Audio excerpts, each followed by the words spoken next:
أعوذ بالله من الشيطان الرجيم. بسم الله الرحمن الرحيم. يعتذرون إليكم إذا رجعتم إليهم قل لا تعتذروا لن نؤمن لكم قد نبأنا الله من أخباركم وسيرى الله عملكم ورسوله ثم تردون إلى عالم الغيب والشهادة فينبئكم بما كنتم تعملون. سيحلفون بالله لكم إذا انقلبتم إليهم لتعرضوا عنهم فأعرضوا عنهم إنهم رجس ومأواهم جهنم جزاء بما كانوا يكسبون. يحلفون لكم لترضوا عنهم فإن ترضوا عنهم فإن الله لا يرضى عن القوم الفاسقين. الأعراب أشد كفرا ونفاقا وأجدر ألا يعلم حدود ما أنزل الله على رسوله والله عليم حكيم. ومن الأعراب من يتخذ ما ينفق مغرما ويتربص بكم الدوائر عليهم دائرة السوء والله سميع عليم. ومن الأعراب من يؤمن بالله واليوم الآخر ويتخذ ما ينفق قربات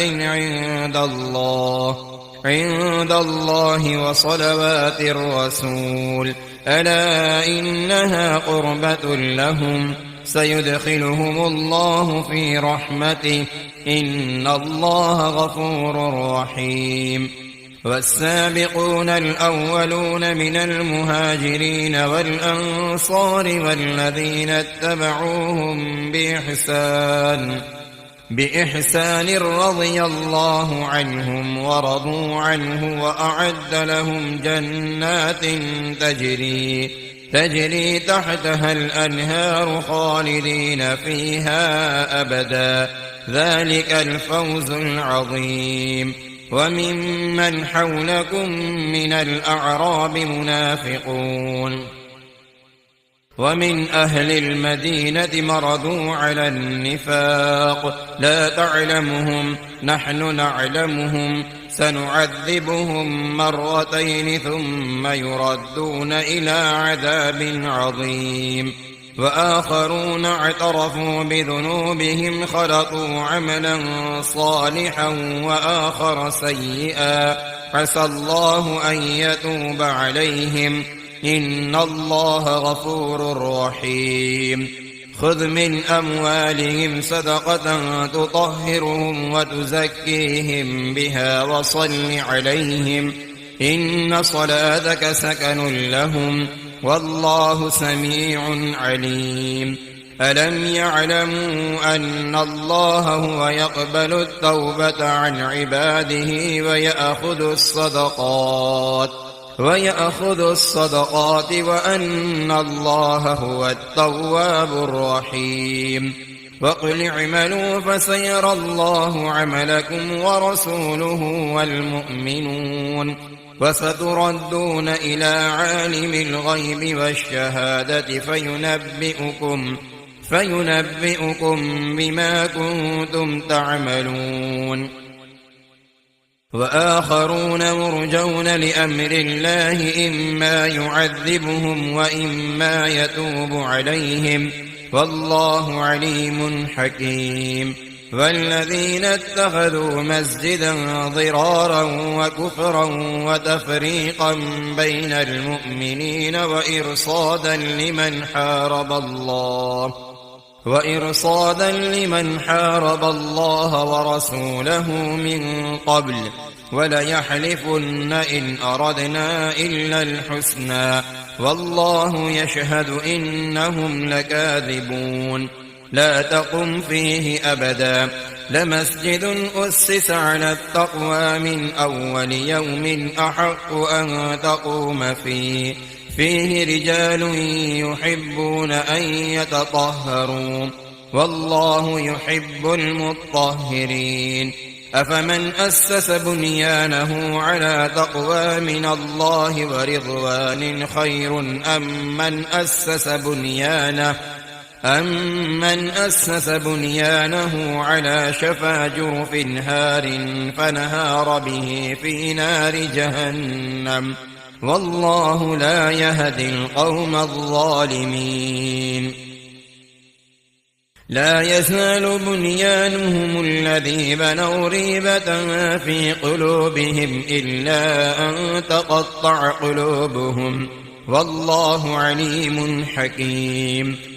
إن الله اشترى من المؤمنين أنفسهم وأموالهم بأن لهم الجنة يقاتلون في سبيل الله فيقتلون ويقتلون وعدا عليه حقا في التوراة والإنجيل والقرآن ومن أوفى بعهده من الله فاستبشروا ببيعكم الذي بايعتم به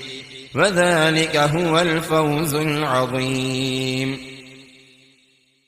التائبون العابدون الحامدون السائحون الراكعون الساجدون الآمرون بالمعروف والناهون عن المنكر والحافظون لحدود الله وبشر المؤمنين ما كان للنبي والذين آمنوا أن يستغفروا للمشركين ولو كانوا أولي قربى من بعد ما تبين لهم أنهم أصحاب الجحيم وما كان استغفار إبراهيم لأبيه إلا عن موعدة وعدها إياه فلما تبين له أنه عدو لله تبرأ منه إن إبراهيم لأواه حليم وما كان الله ليضل قوما بعد إذ هداهم حتى يبين لهم ما يتقون إن الله بكل شيء عليم إن الله له ملك السماوات والأرض يحيي ويميت وما لكم من دون الله من ولي ولا نصير لقد تاب الله على النبي والمهاجرين والأنصار الذين اتبعوه في ساعة العسرة من بعد ما كاد يزيغ قلوب فريق منهم ثم تاب عليهم إنه بهم رءوف رحيم وعلى الثلاثة الذين خلفوا حتى إذا ضاقت عليهم الأرض بما رحبت وضاقت عليهم أنفسهم وظنوا أن لا ملجأ من الله إلا إليه ثم تاب عليهم ليتوبوا إن الله هو التواب الرحيم يا أيها الذين آمنوا اتقوا الله وكونوا مع الصادقين ما كان لأهل المدينة ومن حولهم من الأعراب أن يتخلفوا عن رسول الله ولا يرغبوا بأنفسهم عن نفسه ذلك بأنهم لا يصيبهم ظمأ ولا نصب ولا مخمسة في سبيل الله ولا يطؤون موطئا يغيظ الكفار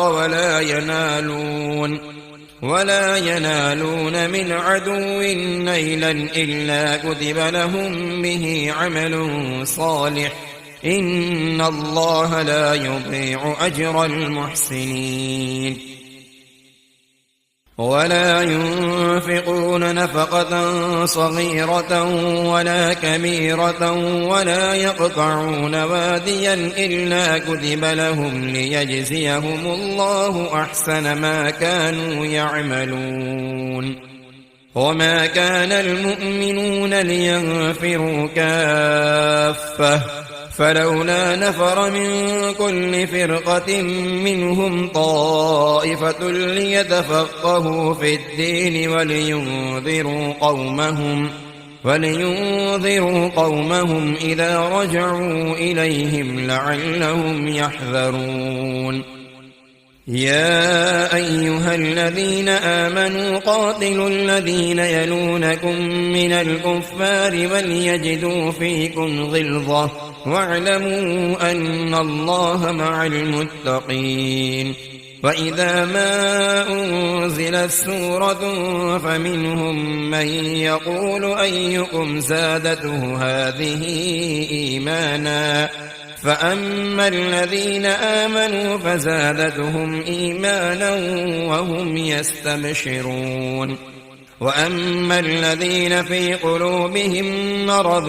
فزادتهم رجسا إلى رجسهم وماتوا وهم كافرون أولا يرون أنهم يفتنون في كل عام مرة أو مرتين ثم لا يتوبون ولا هم يذكرون وإذا ما أنزلت سورة نظر بعضهم إلى بعض هل يراكم من أحد ثم انصرفوا صرف الله قلوبهم بأنهم قوم لا يفقهون لقد جاءكم رسول من أنفسكم عزيز عليه ما عنتم حريص عليكم بالمؤمنين رءوف رحيم فإن تولوا فقل حسبي الله لا إله إلا هو عليه توكلت وهو رب العرش العظيم بسم الله الرحمن الرحيم ألف لام را تلك آيات الكتاب الحكيم أكان للناس عجبا أن أوحينا إلى رجل منهم أن أنذر الناس وبشر الذين آمنوا أن لهم قدم صدق عند ربهم قال الكافرون إن هذا لساحر مبين إن ربكم الله الذي خلق السماوات والأرض في 6 أيام ثم استوى على العرش يدبر الأمر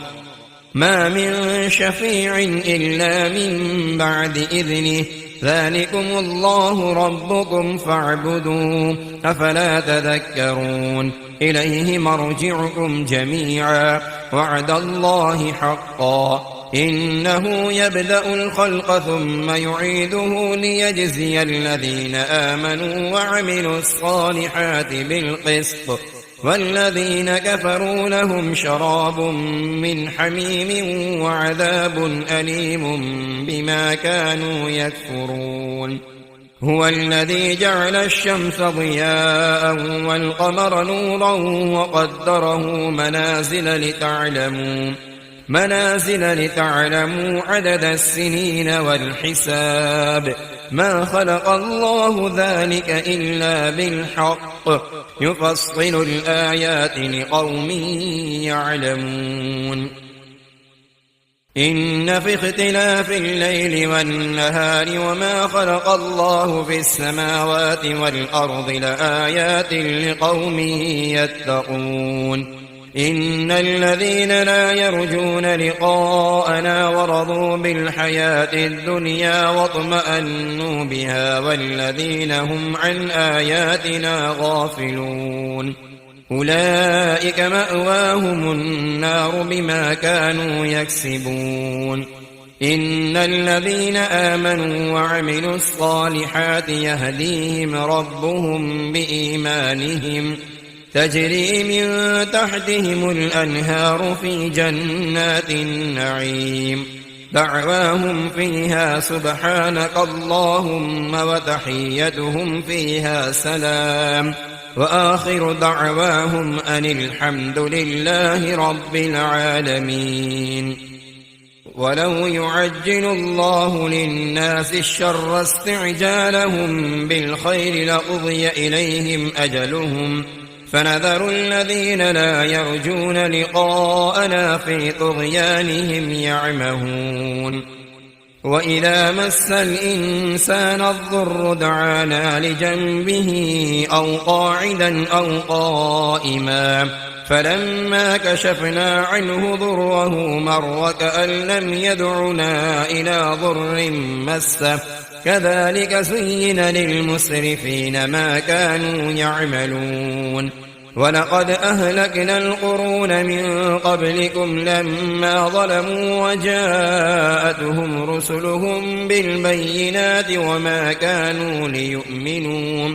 كذلك نجزي القوم المجرمين ثم جعلناكم خلائف في الأرض من بعدهم لننظر كيف تعملون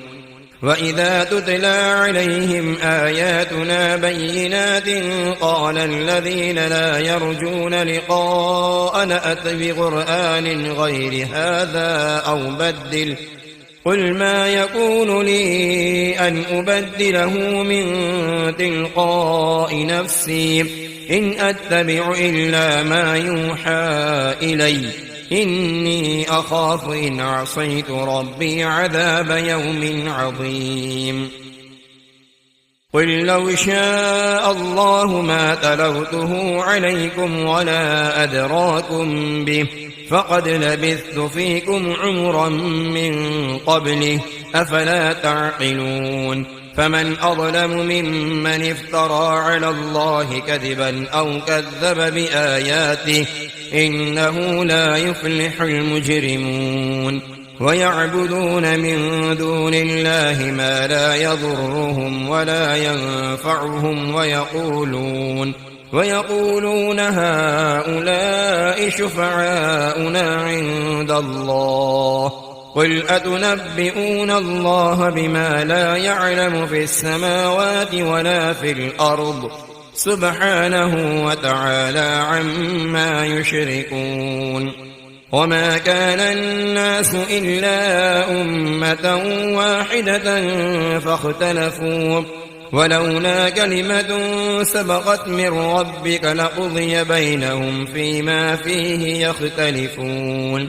ويقولون لولا أنزل عليه آية من ربه فقل إنما الغيب لله فانتظروا إني معكم من المنتظرين وإذا أذقنا الناس رحمة من بعد ضراء مستهم إذا لهم مكر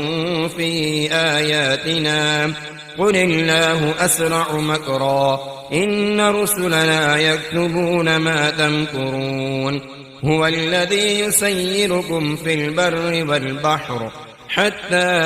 إذا كنتم في الفلك وجرين بهم بريح طيبة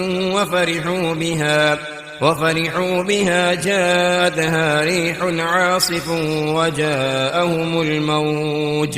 وجاءهم الموج من كل مكان وظنوا أنهم أحيط بهم دعوا الله مخلصين له الدين لئن أنجيتنا من هذه لنكونن من الشاكرين فلما أنجاهم إذا هم يبغون في الأرض بغير الحق يا أيها الناس إنما بغيكم على أنفسكم متاع الحياة الدنيا ثم إلينا مرجعكم فننبئكم بما كنتم تعملون إنما مثل الحياة الدنيا كماء إن أنزلناه من السماء فاختلط به نبات الأرض مما يأكل الناس والأنعام حتى إذا أخذت الأرض زخرفها وزينت وظن أهلها أنهم قادرون عليها أتاها أمرنا ليلا أو نهارا فجعلناها حصيدا كأن لم تغن بالأمس كذلك نفصل الآيات لقوم يتفكرون والله يدعو إلى دار السلام ويهدي من يشاء إلى صراط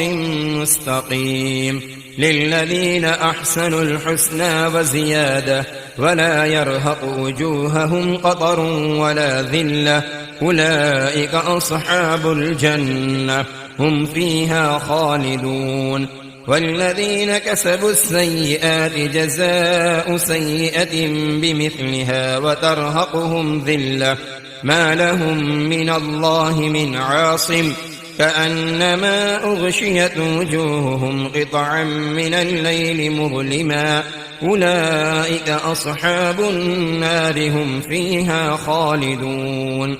ويوم نحشرهم جميعا ثم نقول للذين أشركوا مكانكم أنتم وشركاؤكم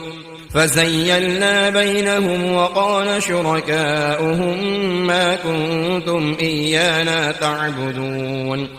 فكفى بالله شهيدا بيننا وبينكم إن كنا عن عبادتكم لغافلين هنالك تبلو كل نفس ما أسلفت وردوا إلى الله مولاهم الحق وضل عنهم ما كانوا يفترون قل من يرزقكم من السماء والأرض أم من يملك السمع والأبصار ومن يخرج الحي من الميت ويخرج الميت من الحي ومن يدبر الأمر فسيقولون الله فقل أفلا تتقون فذلكم الله ربكم الحق فماذا بعد الحق إلا الضلال فأنى تصرفون كذلك حقت كلمة ربك على الذين فسقوا أنهم لا يؤمنون قل هل من شركائكم من يبدأ الخلق ثم يعيده قل الله يبدأ الخلق ثم يعيده فأنى تؤفكون قل هل من شركائكم من يهدي إلى الحق قل الله يهدي للحق أفمن يهدي إلى الحق أحق أن يتبع أم من لا يهدي إلا أن يهدى فما لكم كيف تحكمون وما يتبع أكثرهم إلا ظنا إن الظن لا يغني من الحق شيئا إن الله عليم بما يفعلون وما كان هذا القرآن أن يفترى من دون الله ولكن تصديق الذي بين يديه وتفصيل الكتاب لا ريب فيه من رب العالمين أم يقولون افترى قل فأتوا بسورة مثله وادعوا من استطعتم من دون الله إن كنتم صادقين بل كذبوا بما لم يحيطوا بعلمه ولما يأتهم تأويله كذلك كذب الذين من قبلهم فانظر كيف كان عاقبة الظالمين ومنهم من يؤمن به ومنهم من لا يؤمن به وربك أعلم بالمفسدين وإن كذبوك فقل لي عملي ولكم عملكم أنتم بريئون مما أعمل وأنا بريء مما تعملون ومنهم من يستمعون إليك أفأنت تسمع السم ولو كانوا لا يعقلون ومنهم من ينظر إليك أفأنت تهدي العمي ولو كانوا لا يبصرون إن الله لا يظلم الناس شيئا ولكن الناس أنفسهم يظلمون ويوم يحشرهم كأن لم يلبثوا إلا ساعة من النهار يتعارفون بينهم قد خسر الذين كذبوا بلقاء الله وما كانوا مهتدين وإما نرينك بعض الذي نعدهم أو نتوفينك فإلينا مرجعهم ثم الله شهيد على ما يفعلون ولكل أمة رسول فإذا جاء رسولهم قضي بينهم بالقسط وهم لا يظلمون ويقولون متى هذا الوعد إن كنتم صادقين قل لا أملك لنفسي ضرا ولا نفعا إلا ما شاء الله لكل أمة أجل إذا جاء أجلهم فلا يستأخرون ساعة ولا يستقدمون قل أرأيتم إن أتاكم عذابه بياتا أو نهارا ماذا يستعجل منه المجرمون أثم إذا ما وقع آمنتم به الآن وقد كنتم به تستعجلون ثم قيل للذين ظلموا ذوقوا عذاب الخلد هل تجزون إلا بما كنتم تكسبون ويستنبئونك أحق هو قل إي وربي إنه لحق وما أنتم بمعجزين ولو أن لكل نفس ظلمت ما في الأرض لافتدت به وأسروا الندامة لما رأوا العذاب وقضي بينهم بالقسط وهم لا يظلمون ألا إن لله ما في السماوات والأرض ألا إن وعد الله حق ولكن أكثرهم لا يعلمون هو يحيي ويميت وإليه ترجعون يا أيها الناس قد جاءتكم موعظة من ربكم وشفاء لما في الصدور وهدى ورحمة للمؤمنين قل بفضل الله وبرحمته فبذلك فليفرحوا هو خير مما يجمعون قل أرأيتم ما أنزل الله لكم من رزق فجعلتم منه حراما وحلالا قل الله أذن لكم أم على الله تفترون وما ظن الذين يفترون على الله الكذب يوم القيامة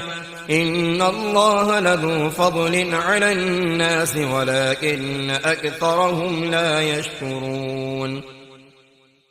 وما تكون في شأن وما تتل منه من قرآن ولا تعملون من عمل إلا كنا عليكم شهودا إذ تفيضون فيه وما يعزب عن ربك من مثقال ذرة في الأرض ولا في السماء ولا أصغر من ذلك ولا أكبر إلا في كتاب مبين ألا إن أولياء الله لا خوف عليهم ولا هم يحزنون الذين آمنوا وكانوا يتقون لهم البشرى في الحياة الدنيا وفي الآخرة لا تبديل لكلمات الله ذلك هو الفوز العظيم ولا يحزنك قولهم إن العزة لله جميعا هو السميع العليم ألا إن لله من في السماوات ومن في الأرض وما يتبع الذين يدعون من دون الله شركاء إن يتبعون إلا الظن وإن هم إلا يخرصون هو الذي جعل لكم الليل لتسكنوا فيه والنهار مبصرا إن في ذلك لآيات لقوم يسمعون قالوا اتخذ الله ولدا سبحانه هو الغني له ما في السماوات وما في الأرض إن عندكم من سلطان بهذا أتقولون على الله ما لا تعلمون قل إن الذين يفترون على الله الكذب لا يفلحون متاع في الدنيا ثم إلينا مرجعهم ثم نذيقهم العذاب الشديد بما كانوا يكفرون واتل عليهم نبأ نوح إذ قال لقومه يا قوم إن كان كبر عليكم مقامي وتذكيري بآيات الله فعلى الله توكلت فأجمعوا أمركم وشركاءكم ثم لا يكن أمركم عليكم غمة ثم اقضوا إلي ولا تنظرون فإن توليتم فما سألتكم من أجر إن أجري إلا على الله وأمرت أن أكون من المسلمين فكذبوه فنجيناه ومن معه في الفلك وجعلناهم خلائف وأغرقنا الذين كذبوا بآياتنا فانظر كيف كان عاقبة المنذرين ثم بعثنا من بعده رسلا إلى قومهم فجاءوهم بالبينات فما كانوا ليؤمنوا بما كذبوا به من قبل كذلك نطبع على قلوب المعتدين ثم بعثنا من بعدهم موسى وهارون إلى فرعون وملئه بآياتنا فاستكبروا وكانوا قوما مجرمين فلما جاءهم الحق من عندنا قالوا إن هذا لسحر مبين قال موسى أتقولون للحق لما جاءكم أسحر هذا ولا يفلح الساحرون قالوا أجئتنا لتلفتنا عما وجدنا عليه آباءنا وتكون لكما الكبرياء في الأرض وما نحن لكما بمؤمنين وقال فرعون ائتوني بكل ساحر عليم فلما جاء السحرة قال لهم موسى ألقوا ما أنتم ملقون فلما ألقوا قال موسى ما جئتم به السحر إن الله سيبطله إن الله لا يصلح عمل المفسدين ويحق الله الحق بكلماته ولو كره المجرمون فما آمن لموسى إلا ذرية من قومه على خوف من فرعون وملئهم أن يفتنهم وإن فرعون لعال في الأرض وإنه لمن المسرفين وقال موسى يا قوم إن كنتم آمنتم بالله فعليه توكلوا إن كنتم مسلمين فقالوا على الله توكلنا ربنا لا تجعلنا فتنة للقوم الظالمين ونجنا برحمتك من القوم الكافرين. وأوحينا إلى موسى وأخيه أن تبوأ لقومكما بمصر بيوتا وجعلوا بيوتكم قبلة وأقيموا الصلاة وبشر المؤمنين. وقال موسى ربنا إنك آتيت فرعون وملأه زينة وأموالا في الحياة الدنيا ربنا ليضلوا عن سبيلك ربنا اطمس على أموالهم واشدد على قلوبهم فلا يؤمنوا حتى يروا العذاب الأليم. قال قد أجيبت دعوتكما فاستقيما ولا تتبعان سبيل الذين لا يعلمون. وجاوزنا ببني إسرائيل البحر فأتبعهم فرعون وجنوده بغيا وعدوا حتى إذا أدركه الغرق قال آمنت أنه لا إله إلا الذي آمنت به بنو إسرائيل وأنا من المسلمين. الآن وقد عصيت قبل وكنت من المفسدين فاليوم ننجيك ببدنك لتكون لمن خلفك آية وإن كثيرا من الناس عن آياتنا لغافلون. ولقد بوأنا بني إسرائيل مبوأ صدق ورزقناهم من الطيبات فما اختلفوا حتى جاءهم العلم إن ربك يقضي بينهم يوم القيامة فيما كانوا فيه يختلفون. فإن كنت في شك مما أنزلنا إليك فاسأل الذين يقرؤون الكتاب من قبلك لقد جاءك الحق من ربك فلا تكونن من الممترين ولا تكونن من الذين كذبوا بآيات الله فتكون من الخاسرين. إن الذين حقت عليهم كلمة ربك لا يؤمنون ولو جاءتهم كل آية حتى يروا العذاب الأليم. فلولا كانت قرية آمنت فنفعها إيمانها إلا قوم يونس لما آمنوا كشفنا عنهم عذاب الخزي في الحياة الدنيا ومتعناهم إلى حين. ولو شاء ربك لآمن من في الأرض كلهم جميعا أفأنت تكره الناس حتى يكونوا مؤمنين. وما كان لنفس أن تؤمن إلا بإذن الله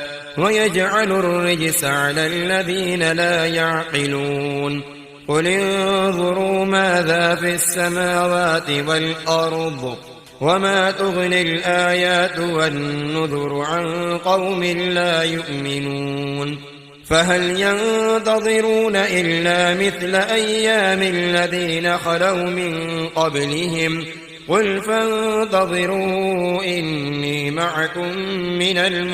المنتظرين ثم ننجي رسلنا والذين آمنوا كذلك حقا علينا ننجي المؤمنين.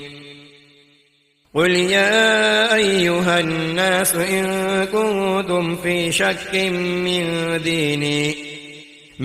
ديني فلا أعبد الذين تعبدون من دون الله ولكن أعبد الله الذي يتوفاكم وأمرت أن أكون من المؤمنين وأن أقم وجهك للدين حنيفا ولا تكونن من المشركين. ولا تدع من دون الله ما لا ينفعك ولا يضرك، فإن فعلت فإنك إذا من الظالمين. وإن يمسسك الله بضر فلا كاشف له إلا هو، وإن يردك بخير فلا راد لفضله، يصيب به من يشاء من عباده، وهو الغفور الرحيم. قل يا أيها الناس قد جاءكم الحق من ربكم، فمن اهتدى فإنما يهتدي لنفسه، ومن ضل فإنما يضل عليها، وما أنا عليكم بوكيل. واتبع ما يوحى إليك واصبر حتى يحكم الله، وهو خير الحاكمين. بسم الله الرحمن الرحيم. ألف لام را، كتاب أحكمت آياته ثم فصلت من لدن حكيم خبير. ألا تعبدوا إلا الله إنني لكم منه نذير وبشير. وأن استغفروا ربكم ثم توبوا إليه يمتعكم متاعا حسنا إلى أجل مسمى ويؤت كل ذي فضل فضله، وإن تولوا فإني أخاف عليكم عذاب يوم كبير. إلى الله مرجعكم وهو على كل شيء قدير. ألا إنهم يثنون صدورهم ليستخفوا منه، ألا حين يستغشون ثيابهم يعلم ما يسرون وما يعلنون، إنه عليم بذات الصدور.